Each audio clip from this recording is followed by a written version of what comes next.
నమస్కారం అండి. మన భక్తి సమాచారం ఛానల్కి స్వాగతం. ఈ విశ్వంలో నవగ్రహాలకు ఉన్న ప్రాముఖ్యత అంతా ఇంత అంతా కాదు. అందులోనూ శని భగవానుడు అంటే అందరికీ ఒక రకమైన భయం, భక్తి ఉంటాయి. కర్మఫల దాతగా పిలువబడే శనీశ్వరుడు మనం చేసిన పాపపుణ్యాలను బట్టి ఫలితాలను ఇస్తూ ఉంటాడు. అయితే రాశి చక్రంలో అత్యంత సున్నితమైన మనస్తత్వం కలిగిన వారు కర్కాటక రాశివారు.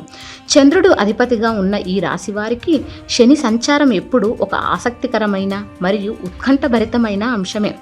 చాలామంది కర్కాటక రాశి వారికి ఉన్న ప్రధాన సందేశం ఏంటంటే తమకు ఏలినాటి శని ఎప్పుడు ప్రారంభమవుతుంది, అసలు రాబోయే 2020వ సంవత్సరంలో శని ప్రభావం ఎలా ఉండబోతుంది, ప్రస్తుతం పడుతున్న కష్టాల నుండి విముక్తి ఎప్పుడు లభిస్తుంది అనే విషయాల గురించి ఈరోజు మనం కులాకషంగా పూర్తి వివరాలతో తెలుసుకుందాం. జ్యోతిష శాస్త్రరీత్యా శని గమనంలో వచ్చే మార్పులు కర్కాటక రాశి వారి జీవితాన్ని ఎలా మలుపు తిప్పబోతున్నాయో ఇప్పుడు చూద్దాం. అసలు వీడియోలోకి వెళ్ళే ముందు మా చిన్న రిక్వెస్ట్, దయచేసి వీడియోకి లైక్ కొట్టి మీ ఫ్రెండ్స్కి షేర్ చేయండి. మన భక్తి సమాచారం ఛానల్ని సబ్స్క్రైబ్ చేసి ఫేస్బుక్, ఇన్స్టా, వాట్సాప్లో కూడా ఫాలో అవ్వండి. ముందుగా కర్కాటక రాశి వారి ప్రస్తుత పరిస్థితిని గమనించినట్లయితే గత కొంతకాలంగా మీరు అష్టమ శని ప్రభావాన్ని ఎదుర్కొంటున్నారు. అష్టమ శని అంటే శనిదేవుడు మీ రాశి నుండి 8వ స్థానమైన కుంభరాశిలో సంచరించడం. దీని కారణంగా గత 2.5 సంవత్సరాలుగా మీరు శారీరకంగా, మానసికంగా మరియు ఆర్థికంగా అనేక రకాల ఒడిదుడుకులను ఎదుర్కొని ఉంటారు.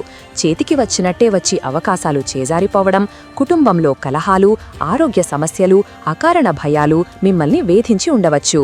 ఎంత కష్టపడినా గుర్తింపు లేకపోవడం, ఇతరులు మిమ్మల్ని అపార్థం చేసుకోవడం వంటివి జరిగి ఉండవచ్చు.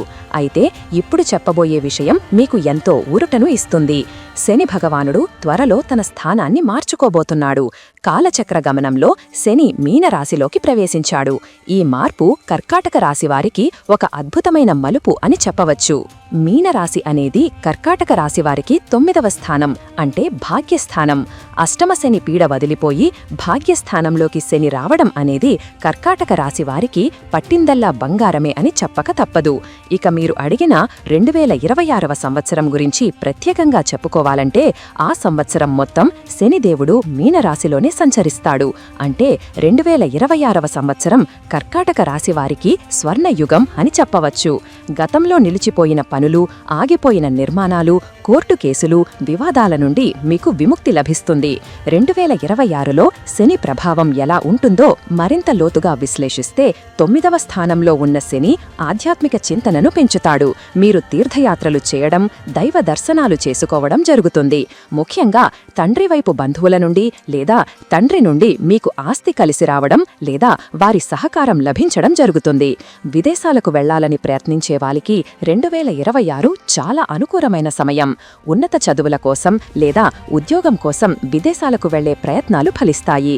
ఉద్యోగస్తులకు ప్రమోషన్లు, వేతన పెరుగుదల, కోరుకున్న చోటకి బదిలీలు జరిగే అవకాశం ఉంది. వ్యాపారస్తులకు గతంలో వచ్చిన నష్టాలను పూడ్చుకునేలా లాభాలు వస్తాయి. అష్టమశని కాలంలో పడిన అవమానాలు తొలగిపోయి సమాజంలో కీర్తి ప్రతిష్టలు పెరుగుతాయి. ఆరోగ్యం కుదుటపడుతుంది. దీర్ఘకాలిక వ్యాధులతో బాధపడే వారికి ఉపశమనం లభిస్తుంది. కాబట్టి 2026 గురించి మీరు భయపడాల్సిన అవసరం లేదు. అది మీకు అదృష్టాన్ని మోసుకొచ్చే సంవత్సరమే అవుతుంది.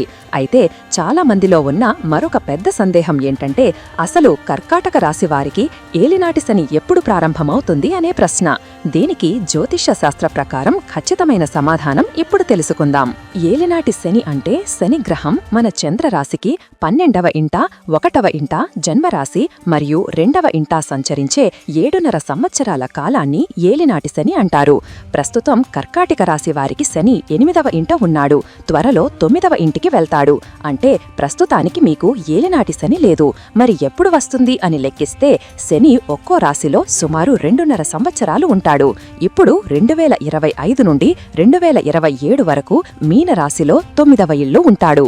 ఆ తర్వాత 2027 నుండి 2030 వరకు మేషరాశిలో 10వ ఇల్లు రాజ్యస్థానం ఉంటాడు. ఆ తర్వాత 2030 నుండి 2032 వరకు వృషభ రాశిలో 11వ ఇల్లు లాభస్థానం ఉంటాడు. ఆ తర్వాత 2032 నుండి 2034 వరకు మిథున రాశిలో 12వ ఇల్లో ప్రవేశిస్తాడు.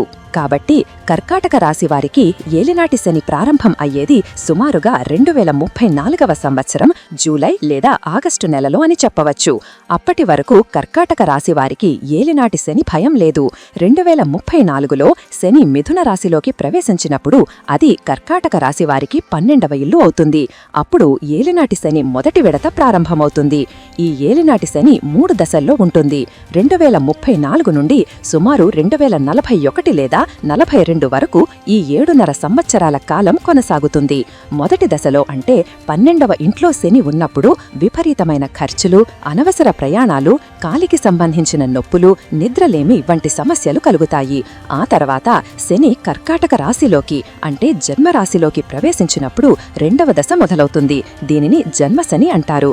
ఈ సమయంలో మానసిక ఒత్తిడి, ఆరోగ్య సమస్యలు, వృత్తిలో మార్పులు సంభవిస్తాయి. చివరిగా శని సింహరాశిలోకి అంటే 2వ ఇంట్లో ప్రవేశించినప్పుడు 3వ దశ ఉంటుంది. దీనిని పాదశని అంటారు. ఈ సమయంలో కుటుంబంలో మాట పట్టింపులు, ధన నష్టం జరిగే అవకాశాలు ఉంటాయి. అయితే ఇదంతా జరగడానికి ఇంకా చాలా సమయం ఉంది. అంటే దాదాపు మరో 10 సంవత్సరాల వరకు మీరు ఏలినాటి శని గురించి ఆందోళన చెందాల్సిన అవసరం లేదు. రాబోయే 10 సంవత్సరాలు మీకు శని అనుకూలంగానే ఉంటాడు. ముఖ్యంగా 2026 మరియు ఆ తర్వాత వచ్చే లాభస్థాన సంచారం మీకు అద్భుతమైన ఫలితాలను ఇస్తుంది. అయితే శని ప్రభావం ఎలా ఉన్నప్పటికీ శనిదేవుని అనుగ్రహం కోసం కొన్ని పరిహారాలు పాటించటం ఎప్పుడూ మంచిది. రాబోయే 2026లో కూడా మంచి ఫలితాలను రెట్టింపు చేసుకోవడానికి మరియు భవిష్యత్తులో రాబోయే కష్టాలను తగ్గించుకోవడానికి ఇప్పటి నుండే దైవారాధన అలవాటు చేసుకోవాలి. కర్కాటక రాశివారు ముఖ్యంగా ఆంజనేయ స్వామిని ఆరాధించడం చాలా శుభప్రదం. ప్రతి మంగళవారం మరియు శనివారం హనుమాన్ చాలీసా పఠించడం వల్ల శని దోషాలు తొలగిపోతాయి. అలాగే శని త్రయోదశి నాడు లేదా శనివారం నాడు నవగ్రహ ఆలయానికి వెళ్లి శనిదేవునికి నువ్వుల నూనెతో దీపం వెలిగించటం లేదా తైలాభిషేకం చేయించడం మంచిది. శని భగవానుడు కర్మకారకుడు కాబట్టి మనం చేసే పనులే మనకు రక్ష. అందుకే పేదవారికి, వికలాంగులకు, వృద్ధులకు సహాయం చేయడం శనికి ఎంతో ఇష్టం. మీ శక్తి మేరకు అన్నదానం చేయడం లేదా వస్త్రదానం చేయడం వల్ల శని అనుగ్రహం లభిస్తుంది. కాకులకు ఆహారం పెట్టడం కూడా ఒక మంచి పరిహారం. ముఖ్యంగా నల్లటి వస్తువులు అంటే నల్ల గొడుగు, నల్ల చెప్పులు లేదా నల్ల నువ్వులు దానం చేయడం వల్ల శని ప్రభావం తగ్గుతుంది. శివుణ్ణి ఆరాధించడం, రుద్రాభిషేకం చేయడం వల్ల కూడా శనిపీడలు తొలగిపోయి మానసిక ప్రశాంతత లభిస్తుంది. దశరథ ప్రోక్త శని స్తోత్రాన్ని నిత్యం పఠించడం వల్ల సమస్త శని దోషాలు నశిస్తాయి. కాబట్టి కర్కాటక రాశివారు గమనించాల్సిన ముఖ్య విషయం ఏమిటంటే ప్రస్తుతం మీరు కష్టాల కడలిని దాటుతున్నారు. 2026వ సంవత్సరం మీకు విజయనామ సంవత్సరమే. ఏలినాటి శని గురించి ఇప్పుడే భయపడకండి. అది 2034లో మాత్రమే ప్రారంభమవుతుంది. అప్పటి వరకు మీకు గ్రహాల అనుకూలత మెండుగా ఉంది. ధైర్యంగా ముందడుగు వేయండి. మీరు తలపెట్టిన పనుల్లో విజయం సాధిస్తారు. కేవలం గ్రహగతులనే నమ్ముకోకుండా మీ స్వశక్తిని, కష్టాన్ని నమ్ముకోండి. దైవబలం తోడైతే మీ విజయానికి తిరుగులేదు. శనిదేవుడు న్యాయాధిపతి.